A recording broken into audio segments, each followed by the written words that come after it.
आज हम लोग इस वीडियो में कुछ सेंटेंस स्ट्रक्चर देखेंगे जिनका यूज़ आप अपनी डेली लाइफ में बहुत आसानी से कर सकते हैं।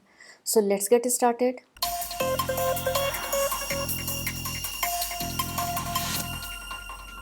Hello friends, welcome to English ivy. I am doctor Anu Pandey.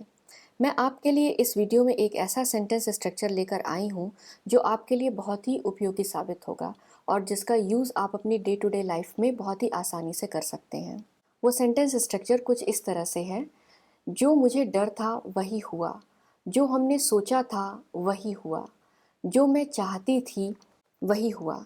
यानी इस तरह की बातें जिसमें हम भूतकाल में कुछ रिएक्शन देते हैं और प्रेजेंट में उसका आउटकम क्या आया है उसके बारे में बात करते हैं। इस तरह के सेंटेंस स्ट्रक्चर इंग्लिश में कैसे बनते हैं या इनका स्ट्रक्चर क्या है, मैं यही बताने जा रही हूँ। इस वीडियो को अंत तक देखिएगा ताकि आपको ये सेंटेंस स्ट्रक्चर इस वीडियो के अंत तक याद हो जाए और आप इसे यूज़ करना स्टार्ट कर दें। देखिए सेंटेंस स्ट्रक्चर क्या है। जो मुझे डर था वही हुआ। इस सेंटेंस के दो पार्ट हैं। जो मुझे डर था यानी पास्ट टेंस में सब्जेक्ट ने कोई काम किया है और वही हुआ यानी प्रेजेंट में उस काम का आउटकम आया, उसका नतीजा आया है। तो सेंटेंस का पहला पार्ट पास्ट टेंस में होगा और सेंटेंस का दूसरा पार्ट प्रेजेंट परफेक्ट में होगा। पहला पार्ट कुछ इस तरह से होगा, what plus subject plus V2। What यहाँ पर प्रोनाउन की तरह यूज़ किया गया है जो सेंटेंस के पहले पार्ट और दूसरे पार्ट को जोड़ता है। व्हाट का यहाँ पर अर्थ है वो चीज़ यानी द थिंग दैट, जिसके बारे में सब्जेक्ट बात कर रहा है। सब्जेक्ट यहाँ पर मैं, उसने, उन्होंने, तुमने, कुछ भी हो सकता है।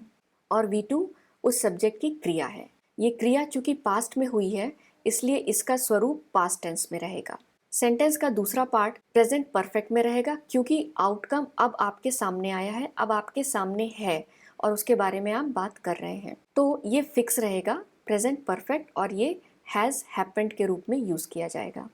सेंटेंस में व्हाट के बाद जो अलग अलग सब्जेक्ट यूज़ किए जा सकते हैं वो है I, you, we, he, she, they, any name. इनमें से किसी का भी यूज़ आप यहाँ पर व्हाट के बाद करते हैं। आइए अब सेंटेंस देखते हैं। हमारा पहला सेंटेंस है, जो मुझे डर था वही हुआ। What I was afraid of has happened। यहाँ पर afraid of एक फ्रेजल वर्ब है जिसका अर्थ होता है का डर। उदाहरण के लिए जैसे मुझे मकड़ियों का डर है, I am afraid of spiders। What I was afraid of यानी जो मुझे डर था has happened, वही हुआ। यहाँ पर आप happened को occurred से रिप्लेस कर सकते हैं और सेंटेंस को और ज़्यादा सटीक बना सकते हैं। What I was afraid of has occurred। ये सेंटेंस आपकी बात को और ज़्यादा अच्छे तरीके से कन्वे करता है। आप स्टार्टिंग में पहले सेंटेंस में हैज़ हैपेंड का ही यूज़ करना सीखिए। जब आपको इस सेंटेंस की पूरी तरह से प्रैक्टिस हो जाए तब हैपेंड को अकर्ड से रिप्लेस करके बोलना शुरू करिए। तब आप और भी ज़्यादा अच्छे तरीके से अपना मैसेज कन्वे कर पाएंगे, अपना मैसेज सामने वाले को दे पाएंगे। हमारा दूसरा सेंटेंस है, जो हमने सोचा था वही हुआ। What we thought has happened। यहाँ पर सेंटेंस का पहला पार्ट पास्ट टेंस में है what we thought और दूसरा पार्ट प्रेजेंट परफेक्ट में हैज़ हैपेंड। हैपेंड को आप कम ट्रू से रिप्लेस कर सकते हैं। कम ट्रू का मतलब होता है सच होना। हैपेंड को कम ट्रू से रिप्लेस करके जो सेंटेंस बनता है वो ये है, what we thought has come true यानी जो हमने सोचा था वह सच हुआ। what we thought has come true। हमारा अगला सेंटेंस है, जो मैं चाहती थी वह हुआ यानी पास्ट में मैंने एक विश किया जो मैं चाहती थी और प्रेजेंट में उसका आउटकम आया यानी वो हो गया। तो has happened. What I wished has happened. Happened को अगेन आप कम ट्रू से चेंज कर सकते हैं और सेंटेंस बनेगा what I wished has come true. ये दोनों ही सेंटेंस सही है, दोनों ही सेंटेंस आपका मैसेज कन्वे करते हैं। बस अंतर ये है कि ये आपके मैसेज को थोड़ा और ज़्यादा सशक्त तरीके से कन्वे करता है।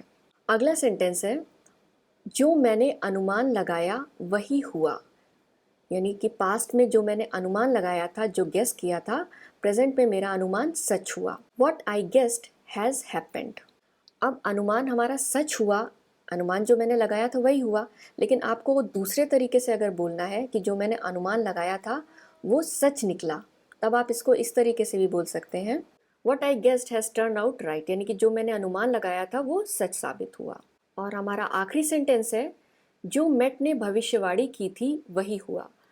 मेट का यहाँ मतलब मेटीरियोलॉजिकल डिपार्टमेंट, यानी कि मौसम विभाग। न्यूज़ में मौसम विभाग की भविष्यवाणी सुनते होंगे, जो कि कहते हैं कि आने वाले 2-3 दिनों में बारिश होगी या 2-3 दिनों में बहुत तगड़ी धूप निकलेगी। तो इस तरह से मौसम विभाग ने पास्ट में जो भविष्यवाणी दी थी, अभी वो आपके सामने सच हो रही है। यानी कि जैसे उसने कहा था मेट डिपार्टमेंट ने कि बारिश होगी और आपके सामने अभी बारिश हो रही है, तब आप उसे इस तरह से कह सकते हैं, what met forecast has happened. भविष्यवाणी की इंग्लिश होती है फोरकास्ट और उसका V2 फॉर्म भी होता है फोरकास्ट।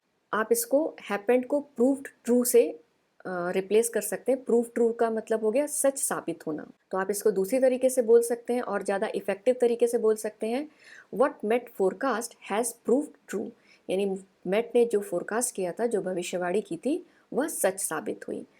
तो मैं फिर से बोल रही हूँ कि आप पहले हैपेंड यानी कि एक जो फिक्स स्ट्रक्चर है उसको ढंग से प्रैक्टिस करिए। एक बार उस पर आपकी पकड़ आ जाए तब फिर आप हैपेंड को प्रूव ट्रू या कम ट्रू या टर्न आउट ट्रू इससे रिप्लेस कर सकते हैं।